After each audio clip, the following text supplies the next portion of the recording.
រៀងចូលអ្នកលក់តាមអនឡាញនោះជាទូនីតិគាត់ដែរអាមិនក៏គាត់អំពាវនាវទៅជួយបងប្អូនជនភៀសគាត់មានទូនីតិអីប៉ុន្តែចិត្តមនុស្សធម៌ខ្លួនឯងជាអ្នកនយោបាយជាតិមួយទាំងមូលឃើញជាតិរងគ្រោះមិនត្រឹមតែមិនឆ្លៀតឱកាសដើម្បីទៅជួយជាតិទេបែរទៅឆ្លៀតឱកាសជន់ជាតិបន្ថែមបំផ្លាញគ្នាឯងបន្ថែមអាទាំងអស់ហ្នឹងសំណួរសួរថាអ្នកណាគេយកឯងទៅដឹកនាំប្រទេសអ្នកណាគេឲ្យឯងចូលស្រុកអ្នកណាគេឲ្យឯងណែការពារជាតិទៀត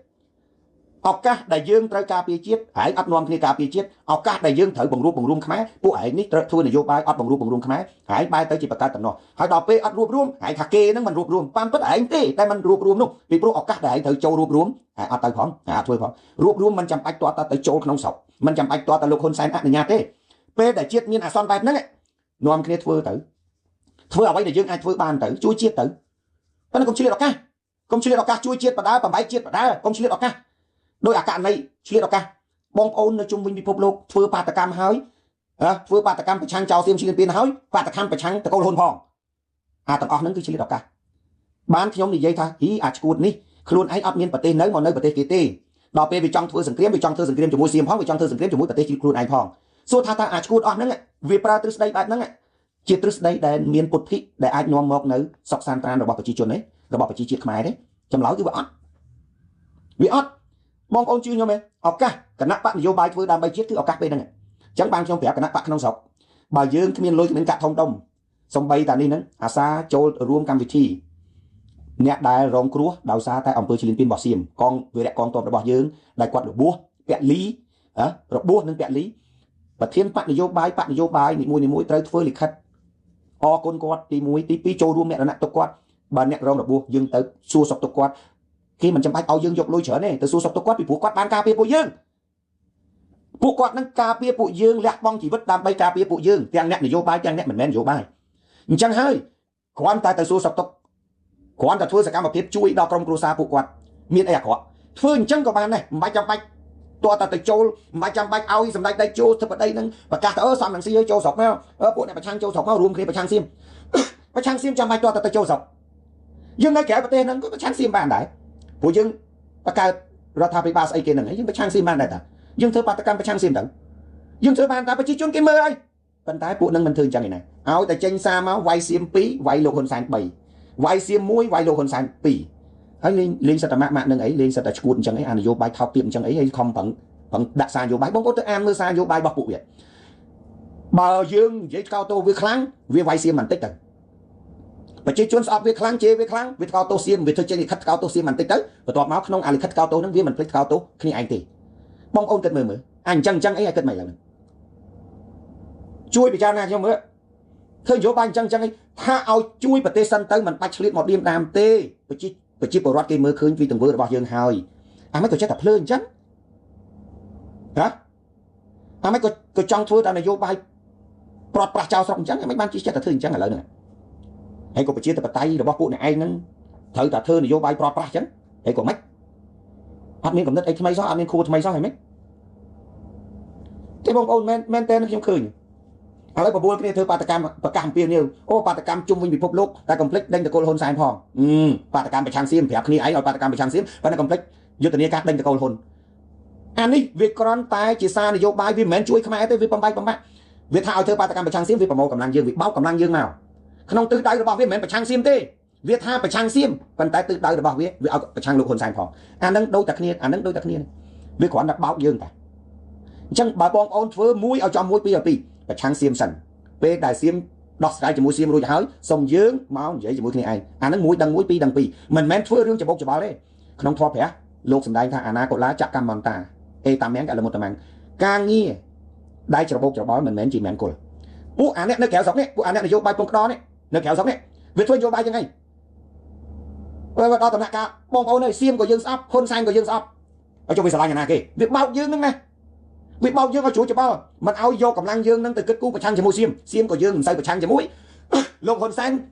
សម្ដេចធិបតីដែលចូលធិបតីក៏យើងអត់ទៅសូវជួយឃើញវាកាត់កម្លាំងខ្មែរយើងមួយចំនួន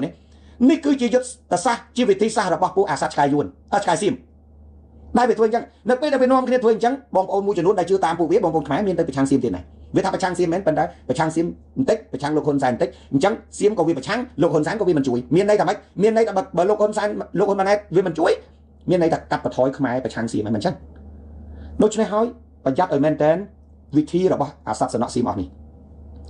ខ្ញុំគ្រាន់តែប្រាប់ទេបើស្រឡាញ់ទឹកដីតែបើចង់ធ្វើឆ្កែសៀមម្នាក់ជឿតាមពួកអានឹងទៅ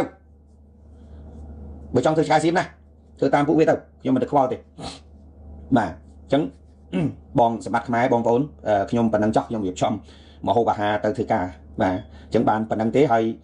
ខ្ញុំសួរសំណួរថាតើអ្វីទៅជាសំណាញ់មេឃខ្ញុំបានចម្លើយខ្ញុំបានប្រាប់ហើយបងប្អូនល្មមយល់ហើយខែលការពារដែនអាកាសរបស់យើងមិនអត់ទេមានហើយប្រព័ន្ធការពារបាញ់និគមមិនអត់ដែរវាមានប៉ុន្តែមិនមែនចេះតែបាញ់បានទេគឺរកឱកាសបាញ់បរិយាកាសឱកាសបាញ់ដូចជាករណីយើងបាញ់ដ្រូនទម្លាក់បាញ់ដ្រូនស៊ើការមួយទម្លាក់ចឹងមិនមែនចេះតែបាញ់បានទេណាត្រូវតាមដានមើលវាតើវាហោះពីតាណាវាទៅស៊ើការកន្លែងណាអីកន្លែងណាតម្រាំបើកំណត់សញ្ញាបាញ់បានគេបាញ់គឺថាបាញ់មួយឲ្យដឹងមួយបាញ់មួយត្រូវតែធ្លាក់ធ្វើម៉េចឲ្យវាកាន់តែកក្លឿន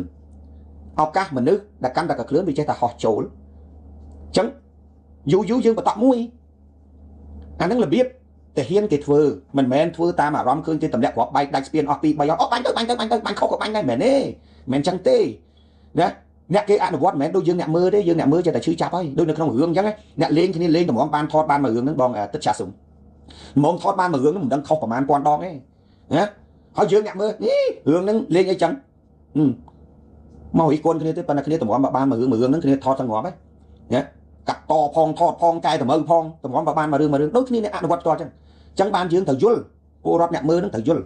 ចឹងពាក្យសំណាញ់មេឃដែលគេប្រើគឺមិនមែនមានន័យថាអាវុធការពារដែនអាកាសគឺជាសំណាញ់មេឃទេសំណាញ់មេឃគឺជាយុទ្ធសាស្ត្រម្យ៉ា